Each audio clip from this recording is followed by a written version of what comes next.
morning, everybody, and welcome, or good afternoon, technically, and welcome to All Rev'd Up. My name is Ben Barber. I am the producer here at Christ Church Westerly, and I would first like to introduce your host, the interim rector of Christ Church Westerly. It is the season of Advent. It is Christmas time, and we're very excited for our guests today. Here is Father Anthony Denoto. Father Tony, how are you? Hello, Ben. Good to see you. Good to see you as well. And our special guests today are the executive director of the Chorus of Westerly and I'm just going to say musical director because I always mess up the names and I'm so sorry, Andrew Howell. Andrew, it's the Bill and Marion Palm, is that right? Yeah, Marion and Bill Palm, music director of the Chorus of Westerly.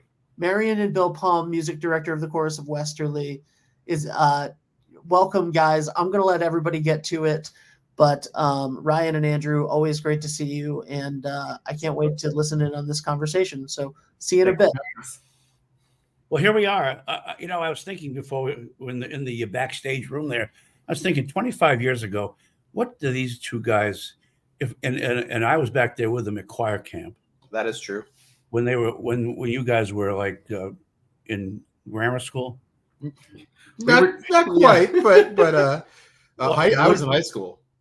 All right. Would we have ever thought that 25 years later that Andrew would be head of the chorus and then Ryan would be business? What do you call executive director? Yeah, I think that's a good enough title. And I would be the rector of Christ Church Westerly, interim rector of Christ Church Westerly. We've come so far, haven't we? Yes. Well, we paid a lot of people off along the way.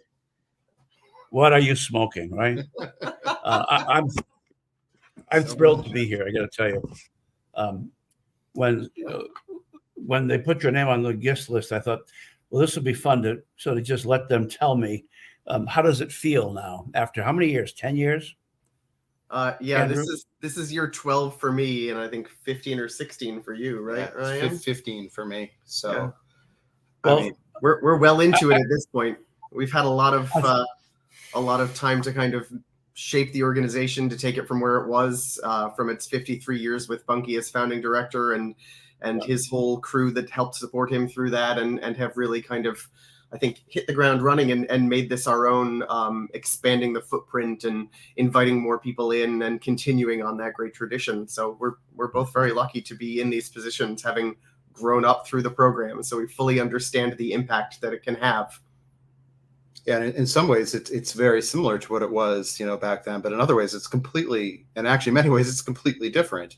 But difference not bad, right? Difference just difference. Difference change, and change is good. Right. So I like to think that what we've done here over the last decade and a half is we took the core of what was so strong and we didn't get rid of it. We just made it stronger or built it up and expanded it out and adapted it with what has to happen. But no, getting to your question and your point, if we were sitting around the green chairs in the late 90s, and this guy's a little younger than us, or Freitas and I are doing something with you, goofy around there. If you said we'd be having this conversation like this in 2023, I think we would have all chuckled and snorted at the prospect of that. And a lot of people around those green chairs would have rolled their eyes at us at that nonsense. Yep. So, but Westerly and Pawcatuck and all this, as we all know, has a funny way of things always coming full circle.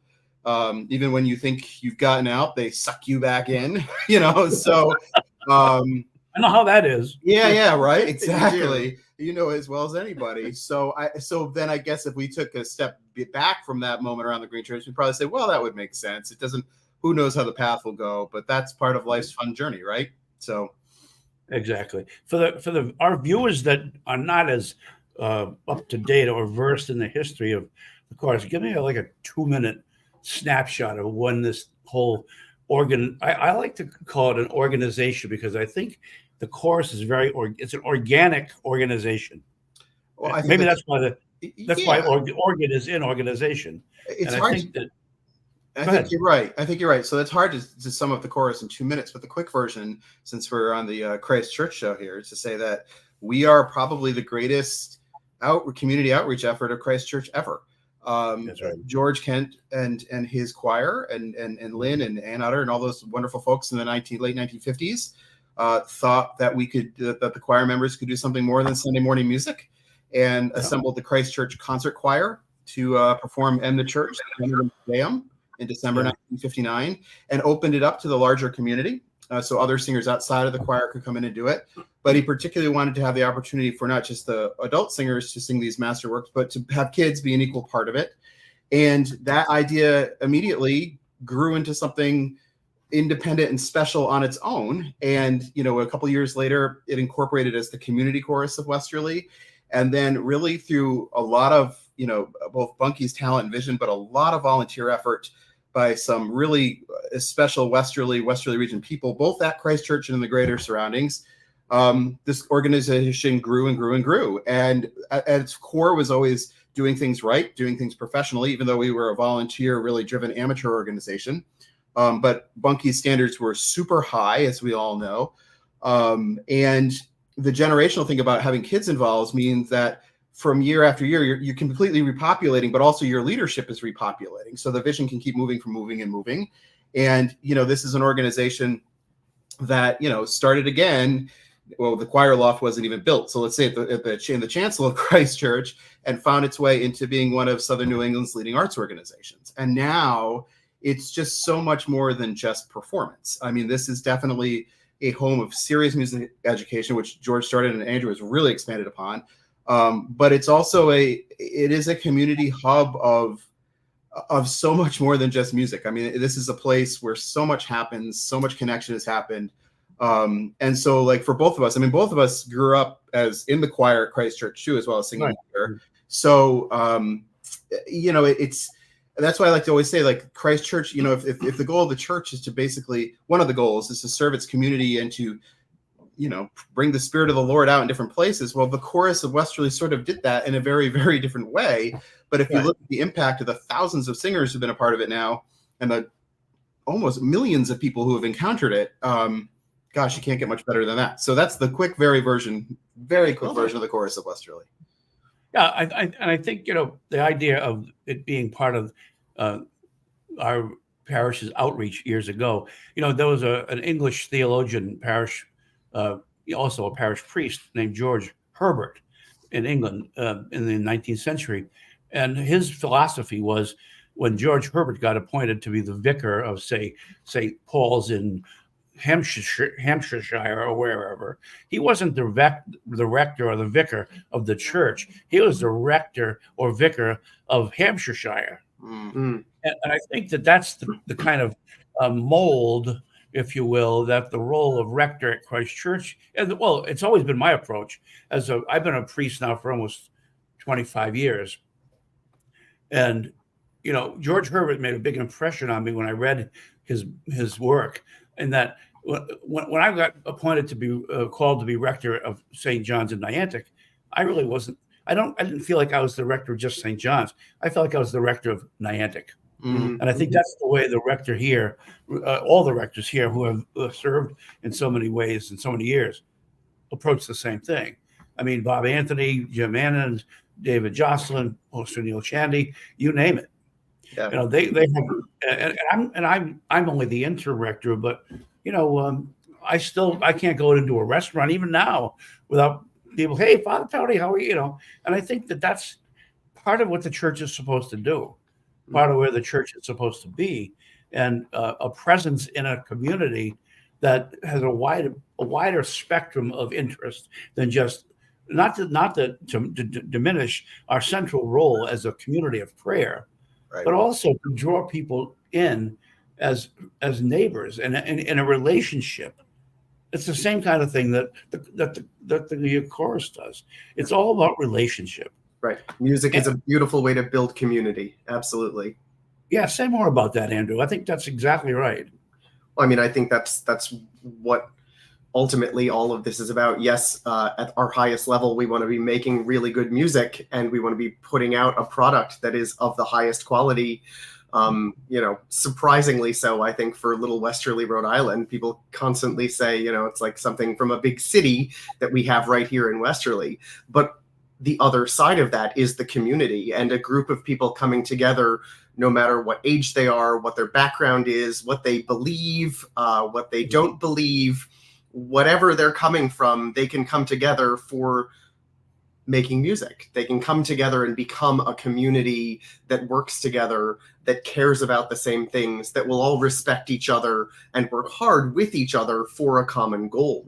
So absolutely, it is a wonderful outreach. It is a wonderful way of creating that community. And the way that we do it in the Chorus of Westerly, where it's all ages, allows us to do that among generations. So we have grandparents and grandchildren who are singing on the same risers together. And then we have people who never had children who have children in the Chorus of Westerly that they know and have known since they were 8 years old, and then see them off to college. I mean, we're creating those connections through music in really wonderful ways.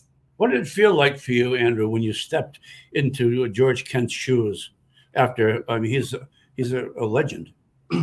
Yeah, it's funny. He's still a legend. He's still our organist and choir master here. But I mean, absolutely. Yeah, I mean, I'm glad. I'm very grateful at this point that I'm now 12 years in, and it's rare that I'm asked that question anymore. So I haven't had to think about it that much in a while. But I'll tell you, terrifying. 12 years ago, I was like, "Don't mess this up." You know, you've got to take this and you've got to figure out how you're going to go from George Kent, where's my hand? There it is, here. And I've got to, you know, at least meet that and figure out what we can do from there. You know, at this point, I'm very comfortable and feel like I've been able to make my own mark in here and hopefully have lived up to his standards all the way through. But yeah, absolutely terrifying is how it felt at first. And now fully comfortable. I'm excited to be able to continue this tradition on, to get to build the next generations of children that are coming up through. One of them hopefully someday will take my job, not anytime soon, but you know, it's really nice to see that trajectory and get to be a part of that. What was like for the chorus during the pandemic? Oh, it was tricky. I mean, I think it was like everybody it was, but I mean you have a unique sort of enterprise. I mean, I think I always wondered how did you do that?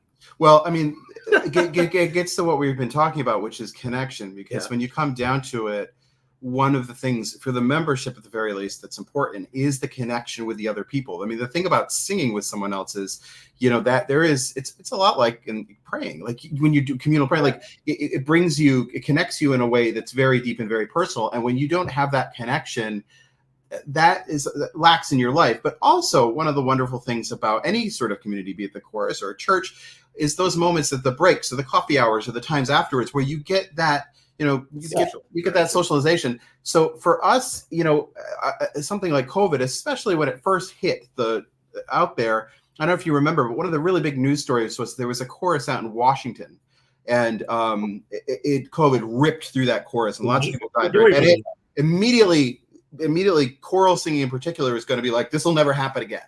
Like this is the worst, and our whole industry was in trouble.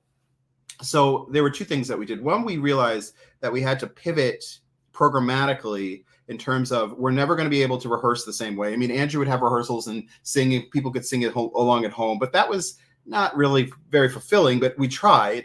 But also we had to really build up, we focused a little bit more on education. How can we teach more music? How can we do more stuff remotely? How can we strengthen that? So that was one pivot, and that was a big pivot. And we would build programs, but also we would do as much socialing online as we can do, including on channels like this. We hosted a weekly talk show. We hosted lectures. We put together concerts from home, virtual choirs, anything that we could do to keep the chorus moving and give people little projects at home, but keep us in people's face so that when we did come back, people didn't forget about us. But I have to say that I think the two things, the education side developing more was hugely successful and grew what we did when we came back from the pandemic. But we did a show with Ben here, the community chorus show, and these lectures. So many of our chorus family members tuned in, I think, just to see our face and then engage with us at certain points afterwards, that was their little candle. Like, you know, okay, at least we see them once a week and they're there. But it was hard. And it was when we started to bring people back slowly, we first brought the children back, and the Westerly Land Trust let us borrow the Wahanita Preserve. So we had rehearsals outside, 10 feet apart, in the outdoors, masked, and did exercises. We didn't have a concert, but we'd be singing. But then eventually it got dark and cold, so we tried one night at the football field. I mean, we tried everything we could. eventually, obviously, once the vaccines and things started to roll out and things loosened up, we got back to normal. But the first thing we did back was the summer pops on September 11th of 2021, which was really emotional because one, it was the first big thing this town had done in 2 years. It was pops. It was September 11th and the 20th anniversary. So for security reasons, we were really nervous too. We hadn't put a group of people together like that. And Omicron was just emerging. So it's been only for this past year where it started to feel like, at least programmatically, we were fully back to normal. But it was hard. I mean, like, we really didn't know. We kind of knew we'd survive, but we didn't know what we would be when we came out of it. So just a very. How have you continued to, in light of the effects of the COVID-19? How have you continued to attract young people to be part of the chorus? I attended the last couple of performances you've done. I'll be there this weekend. But how have you continued to draw young people who are required by your regulations or expectations to rehearse a couple of times a week? In the church, we have seen a reluctance in some ways. People sort of develop new patterns of living on Sunday, so that we're up against a different kind of challenge. Yeah. But I was very pleased to see so many young people still participating, and that young soloist you had at the last one was just amazing. I can't think of his name, the little boy that sang, but Harrison. Harrison, I mean, that just did my heart. Yeah. So I mean, we're lucky in a way that through the engagement that we continued over COVID, we were able to carry through a lot of our young singers who were there before, and they stuck with us. And so we had that as a starting point.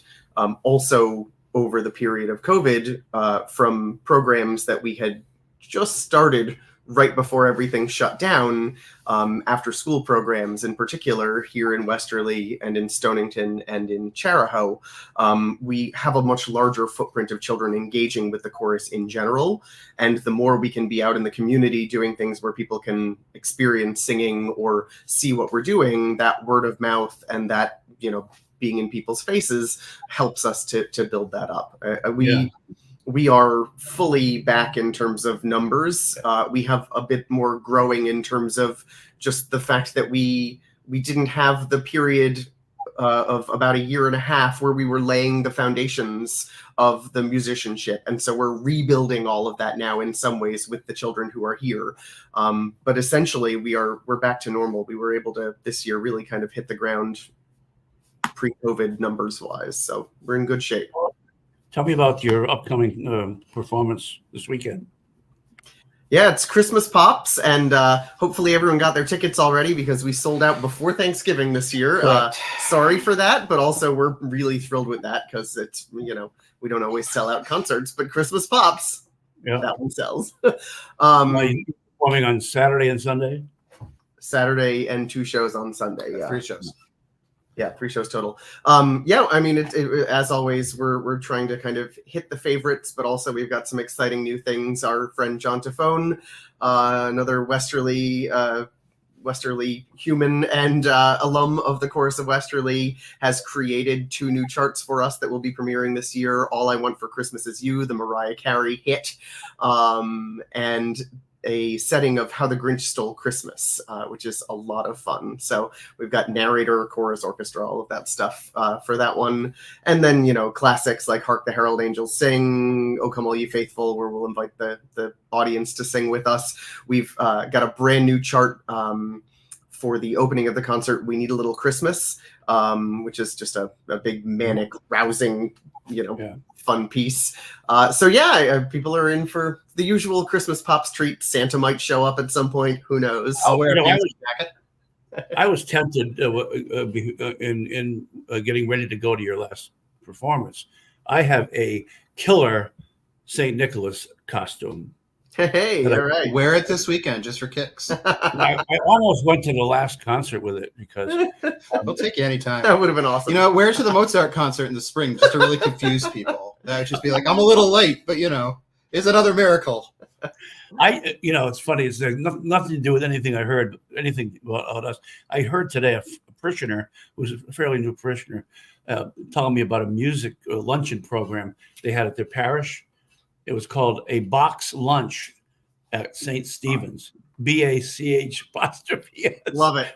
And I think we're gonna do something like that at Christ Church. That's great. Before I'm out of here, I don't know how long I'm gonna be here, but I'm trying to cause as much. The lunch might tell. If they like it, you're there for a while. But if not, you had a good run.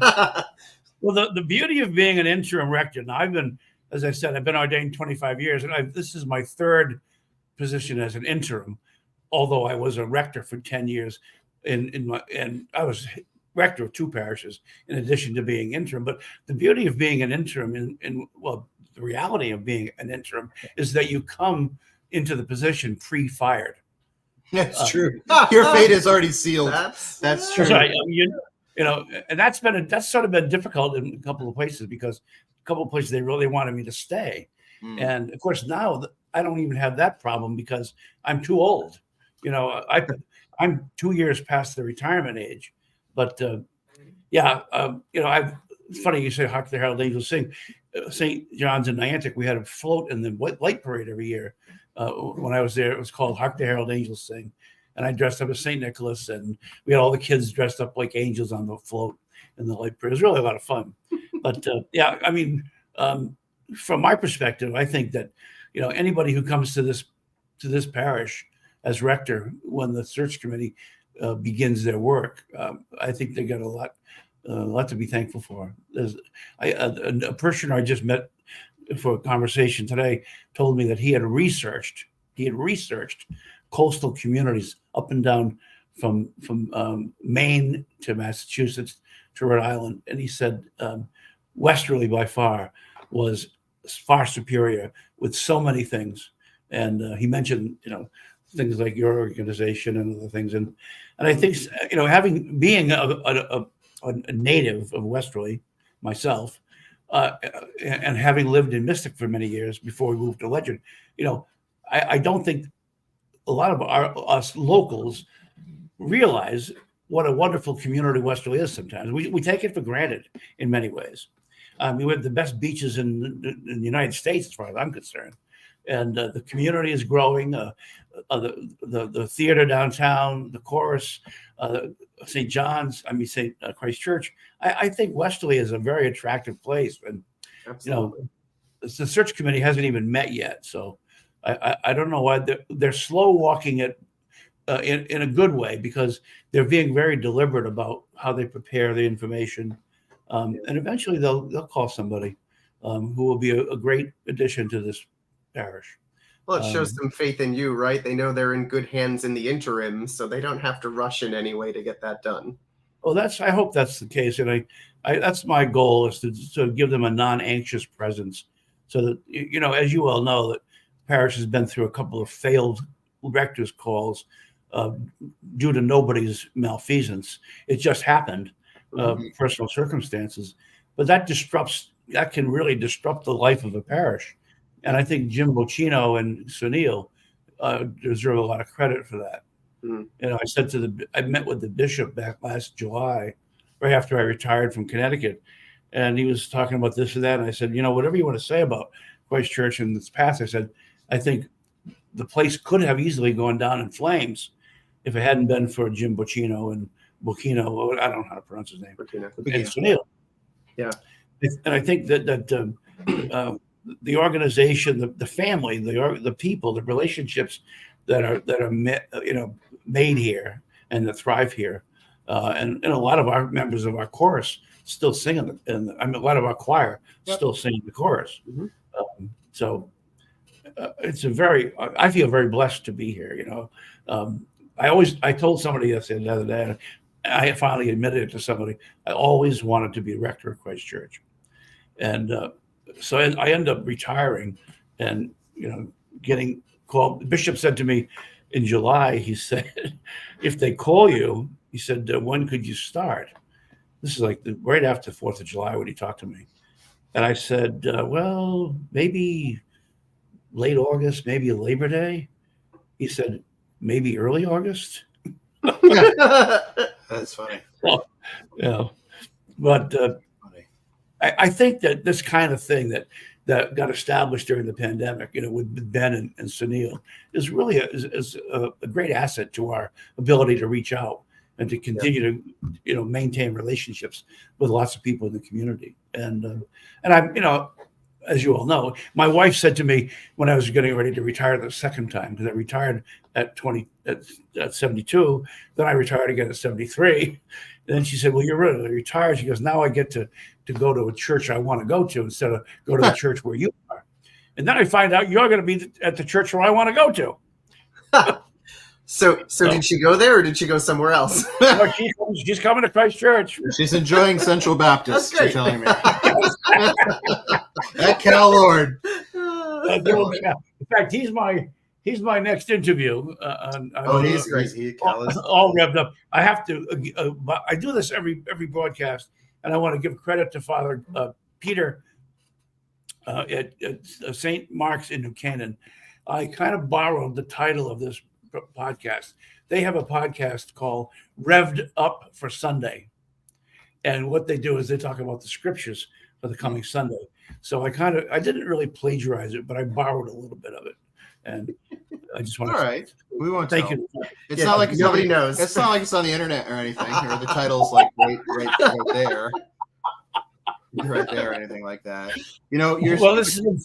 Your story though about Christ Church getting through, I think was and its history and its connections and its importance over time, I think was in such great display at Bishop Jocelyn's funeral, and the kind of sea of Christ Church's history that was in the room there, and just the different. It's so interesting how Bishop Jocelyn's life came full circle back, sort of like yours, back to Elm Street, if you will, there. Yeah. But the different layers of people who engage with him at his different stops here and there and stuff like that. Like I personally, I mean, the sermon or the homily, whatever it was that Bishop Provenzano gave was just wonderful. Mm-hmm. And on a personal level, that's when I became a part of Christ Church, when that was happening. So those guys for me were like, But when we were in the garden and Lito was playing the bells and you were waiting for Lito to stop playing the bells, you were very patient. Yeah, remember that, But when I was looking around all of that, at kind of the different generations of Christ Church that was there, I was like, this is a really unique and special place. That this, maybe it was actually thinking about Bishop Jocelyn and Bishop Provenzano there, like, look at these people who are coming back, or look at this line, the Jim Annan line, like, that this place has had, and so many of them have been so special to so many people, and I think that's why it's just such a unique place. And I think that's why. Go ahead. I don't know too many parishes in the Episcopal Church where rectors retired from the parish come back to retire there. Yeah, right. Yeah, Jim and Father Annan did. Father Bishop Jocelyn did, and I think Sunil plans to come back when he retires. Mm-hmm. I think, and I'm here, so when I retire, I'm not going anywhere. Yeah. But I think that, and speaking of Bishop Jocelyn, I got to say that, the 3 months that I walked that journey with him pastorally during his dying days was such a blessing to me. He made such a big impact. It was a huge impact on me just this past fall, and. Somebody said to me about the funeral service. I said, well, Bishop David has pretty much had his hand in planning every detail of this service. I said, now it's my responsibility to carry it out as the rector. Mm-hmm. And I said to Bishop Jocelyn one day when I was visiting with him toward the end, but he still had a great sense of humor, And I said to him, David, we're talking about, I don't know how we got talking about the Holy Spirit, but I said, David, I'm convinced there is a Holy Spirit. I said, look, of all the priests in the Episcopal Church, the Christ Church's vestry could have called to be interim rector at this time in your life. They picked the former funeral director. Well, there is something. I thought he was going to fall out of his chair, God moves in mysterious ways. Larry Provenzano said the same thing. It was just an honor for all of us, and that's what Christ Church is, and that's what Westerly is. And I feel very blessed to be here, and I want to thank you guys for taking the time to sit and chat with me. I've enjoyed having this conversation. Anything else you want to share with us before we close up?